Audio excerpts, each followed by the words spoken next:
जय सनातन। सद्धर्म 39। आओ, आज आपको एक विशेष बात बताना चाहूँगा और आप सुनकर अपने दिमाग में ज़रूर बैठा लेना। हमारा देश अनेक जाति धर्म समाज का समूह है। अनेक प्रकार के लोग यहाँ पर रहते हैं।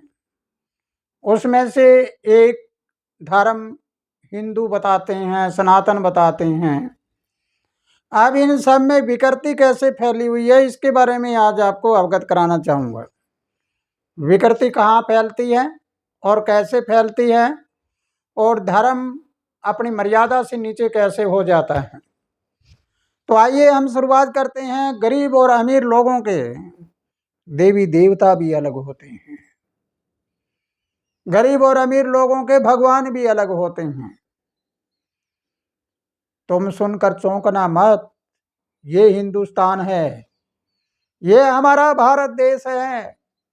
मैं एक संत महात्मा के चोले में हूँ, लेकिन केवल मेरा भगवा देखकर ये मत सोचना कि ये भगवा पहनने के बाद कोई संत बन जाता है या महात्मा बन जाता है। नहीं, रंग में कुछ नहीं, ये एक अंदर की विचारधारा होती है।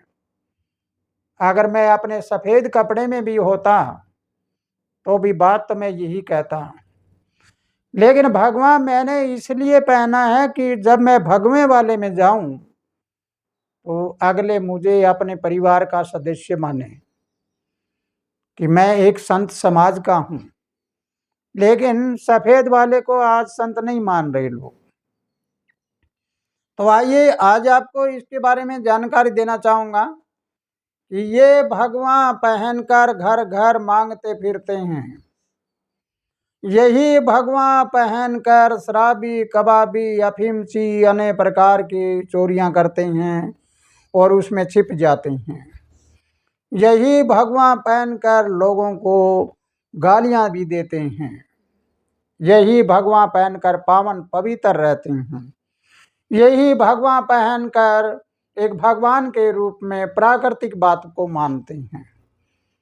एक भगवा वाला अंधविश्वासी भी है और एक भगवे वाले अंधविश्वास से बाहर निकालने वाले भी हैं।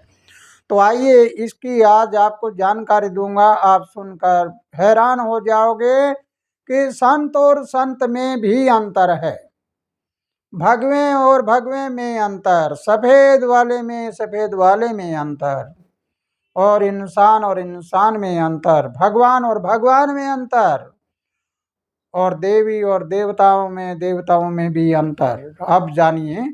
अब हम शुरुआत करते हैं कि सबसे पहला आपको लेते हैं कि गरीब और अमीर के देवता अलग कैसे हैं।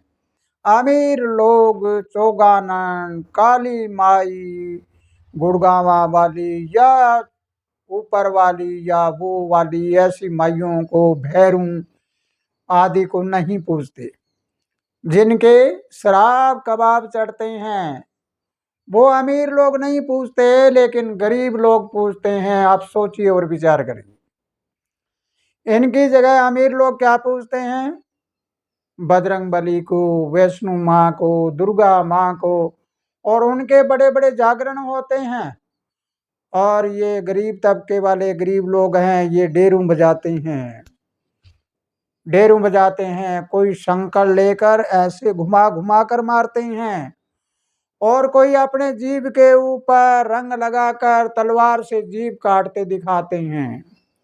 कोई किसी तरह करता है, कोई किसी तरह करता है। आप सोचिए और विचार करिए। तुम कौन हो? मैं हिंदू। तुम कौन हो? मैं सनातनी। तुम कौन हो? मैं सनातनी।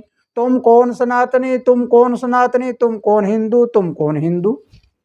इसके बारे में अगर आपको विचार आता है तो जरा इसके बारे में सोचिए और विचार करिए कि जहाँ आप देखोगे तो ये भीड़ भाड़, चौगानन, काली माई, भैरू, और इनकी भीड़ कहाँ मिलेगी आपको? गरीब तबके की मिलेगी।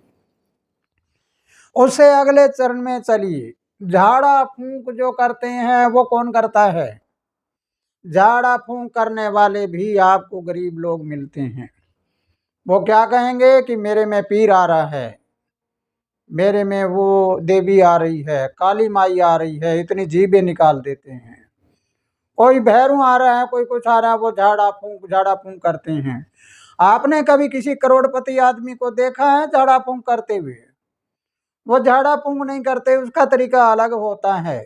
इस प्रकार अगर हम इसको देखते हैं तो झाड़ा फूंक वाले भी गरीबों की भीड़ होती है, भीड़ भीड़ में चले जाते हैं। फिर हम देखते हैं तीसरे नंबर पर अगर जाकर देखते हैं तो गरीब लोगों की मंदिरों में भीड़ लगी रहती है माथा टेकने के लिए। तुम ये जांच करके देखना पूरी तरह से, अमीर लोगों की मंदिरों में भीड़ नहीं होती, लाइन में लग के माथा नहीं टेकते। वो अगर किसी मंदिर में जाते हैं तो अलग तरीके से जाते हैं। इसलिए गरीब तबका है उसकी लाइन लगी रहती है। फिर इससे आगे चलिए, आगे चलकर देखते हैं कोई जलसा जुलूस होता है तो तुम बड़े गौर से जांच करके देखना, जलसे जुलूस में भी आपको गरीब तबके के लोग हाय तौबा करते मिलेंगे, जिंदाबाद मुर्दाबाद वही करते मिलेंगे, आपको ज्यादा वो नहीं मिलेंगे। तो इसलिए आपको देखना है कि गरीबी और अमीरी में क्या अंतर है। इनको अगर देख लिया, परख लिया तो हमें अपने ओरिजिनल रूप का पता लग जाएगा। इससे आगे चलते हैं तो धार्मिक स्थलों पर पैदल जाते हैं।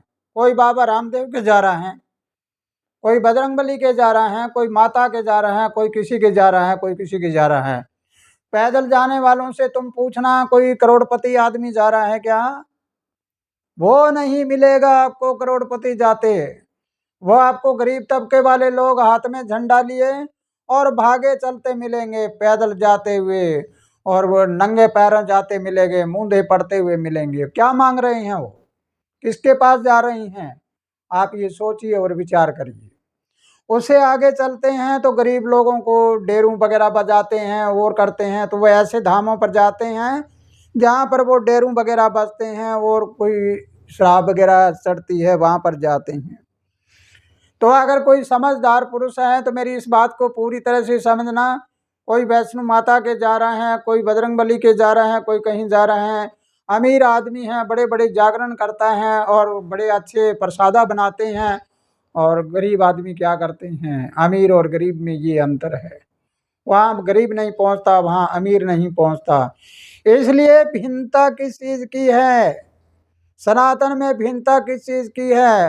भिन्नता है जब तक आर्थिक दशा नहीं सुधरेगी और मानसिकता नहीं बदलेगी तब तक के लिए देश में समानता कभी नहीं आ सकती, और हिंदू धर्म में कभी भी ये विकृति समाप्त नहीं हो सकती। आओ, अगर इस विकृति को समाप्त करना है तो अंधविश्वास, भरम भ्रांति और इन चक्रों से, झाड़ा फूंक से दूर हो जाइए।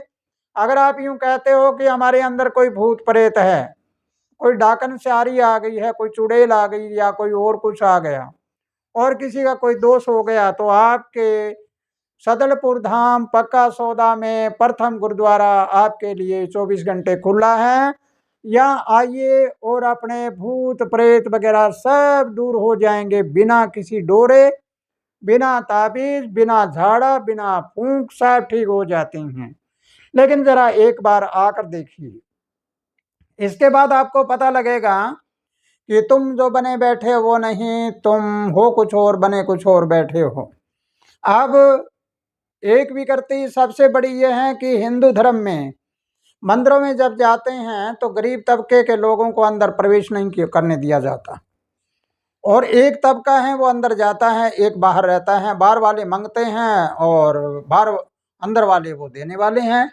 अब इसके बारे में अगर देखते हैं, इस विकृति को समाप्त करनी है तो हमें अपनी मानसिकता को बदलना पड़ेगा और ज़्यादा से ज़्यादा शिक्षा प्राप्त करनी पड़ेगी। अपने अंदर शिक्षा ज़्यादा करिए, अपने बच्चों को ज़्यादा पढ़ाइए, अपनी मानसिकता को बदलिए, जाति धर्म समाज से ऊपर उठकर जीवन जीजिए। उसके बाद देखना कि तुम बदलो, सब कुछ बदल जाएगा। तुम ना बदले तो कोई नहीं बदलेगा। इसी के साथ जय सनातन, जय हमारा हिंदू समाज, और जय हमारा पूरा विश्व का, पूरे विश्व शांति को और पूरे विश्व की विश्व शक्ति को। जय हो।